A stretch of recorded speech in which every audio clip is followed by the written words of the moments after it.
Welcome back to Dixon's Reptilio, and in this one, I'm just gonna be talking about rats, breeding rats, and all of that good stuff. So I get this question a lot about, is breeding rats really good? Is it worth it? And I'm gonna talk to you all about it, my experience with it, and let's go.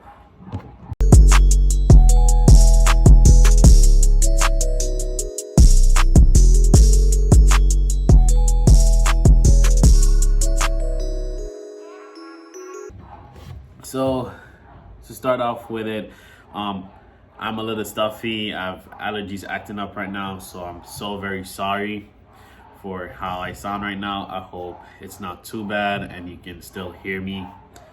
So I am so very sorry, but the show must go on, and I hope this is beneficial for you.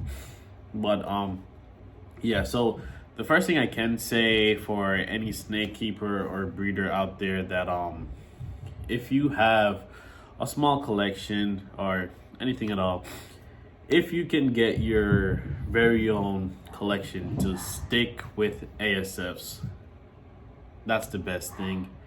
And if it can stay on with frozen thawed, that's absolutely the most amazing and best thing you can do. Reason being, for my snakes, they don't like frozen thawed for whatever reason. I'm trying to wean them over from pre-killed.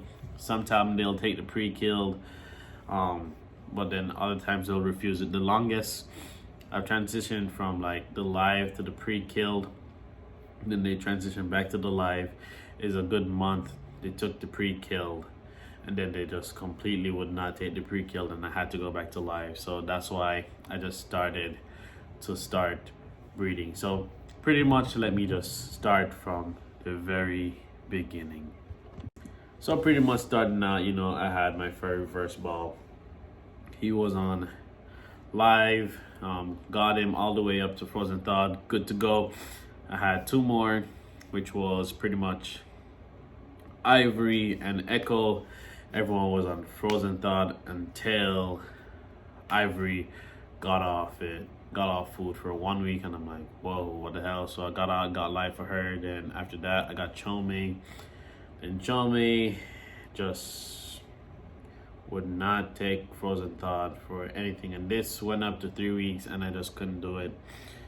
So I just went out and got live, and she would not take anything but live. So I just would have to go out every single Saturday to the pet store to get a live. And then after, for 2 Saturdays, the pet store did not have any live, and I'm in East shitty Missouri, and there's no pet stores, hella close, unless you want to drive 2 freaking hours. Anyway, yeah, so there was not any live rodents, and she went out without food for 2 weeks that time, and she would not take the frozen thawed no matter what I did, no matter the times I did. I didn't even try to stress her out, none of that. Left her alone, didn't handle her, nothing. She just wouldn't take. So I was like, you know what, I'm just gonna try breeding. So I tried breeding mice, and then the mice had babies. I was so excited. The 3rd day of them having babies, I saw that the females ate all the babies. Pissed me off. I'm like, oh my god, dude, what the hell? Anyway, I tried rats. It was a terrible case because the rats ate through the cage. Terrible.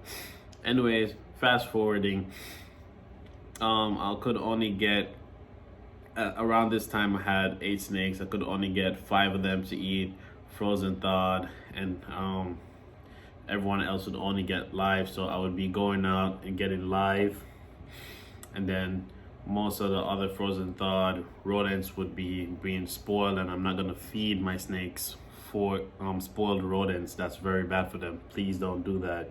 Throw it out. I know it might be cheap, convenient, but you don't want to harm your snake. Just throw it out. Anyway, I was just like, you know what, it is what it is. So what I did, I went on Reptile Basics, did some research, and I saw these little tubs. And you know what, I'm gonna show you what I started from. But pretty much I was doing some research, like what does ball pythons like to take and all of that. And around this time I was about to get ready to go to my first reptile show, and I got these containers right here. So very excited and very happy, because this is where my rat colony all started from.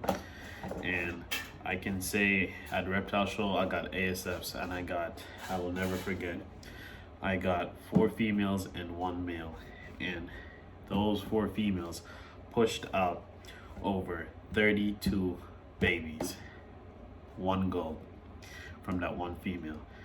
And out of all of them, I have one of the females I had to feed off because she did get sick, but I still have everyone else.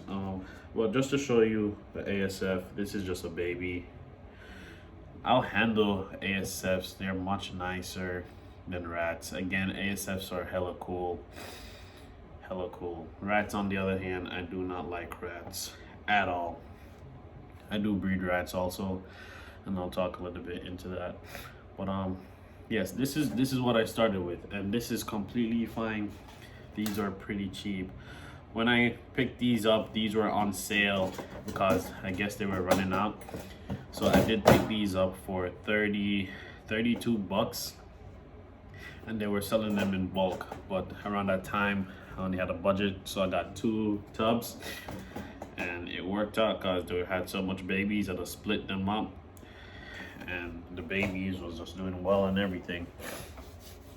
So that's where I did it. So what I'm pretty much trying to say is, if you have snakes that are really picky eaters and they only want live, pretty much just get a small little bin and then just work your way them towards frozen thawed if you can. For me, I'm trying to do that, but my snakes are just really picky. They don't want to do that at all.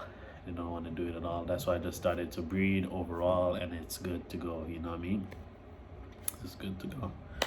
But I can say breeding ASFs is really easy. Breeding rats is a bit harder. Rats are annoying. Rats are harder.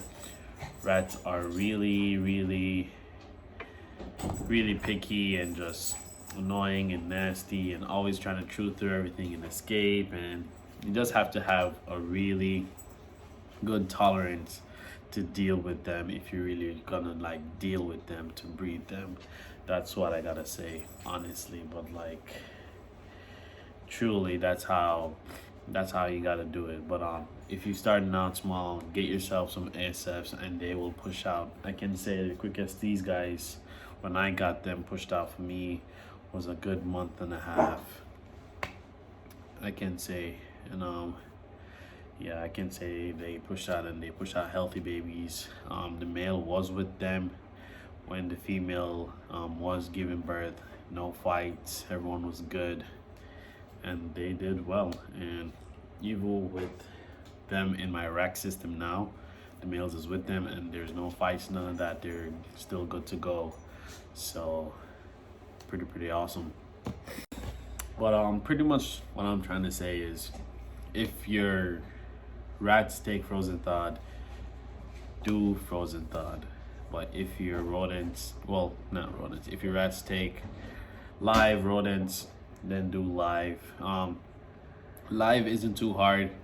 I would just have to say you would just have to be really on top of everything, because with cost and everything, rodents do take a lot. Rats more than ASFs. Reason being because rats, they poop a lot, so they go through bedding more. They eat a lot. ASF do tend to waste their food much more than rats, so gotta watch out for that. So really and truly with that, it's just the bedding and the food that's really consuming.